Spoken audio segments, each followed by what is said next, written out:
Sabirabad sakini 1997-ci il təvəllüdlü Sənan saytda saxta elan yerləşdirərək dələduzluq edib. O 2025-ci ilin iyun ayında ev quşu satışı adı ilə elan paylaşaraq Oğuz rayon sakini Əhmədi aldadıb. Sənan əvvəlcə hər biri 7 manat olmaqla 150 ədəd hind quşu satacağını bildirib.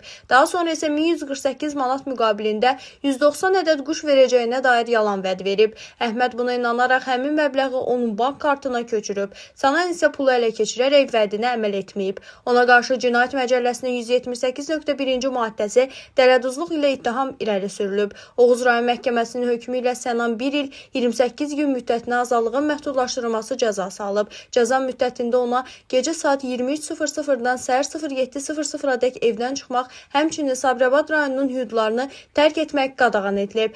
Bundan əlavə o elektron nəzarət vasitəsi daşımalı, yaşayış yerinin məhkəmə icazəsi olmadan dəyişməməli və iş yerində dəyişiklik olarsa əvvəlcədən məlumat verməlidir. Qeyd edək ki, adlar şərtidir.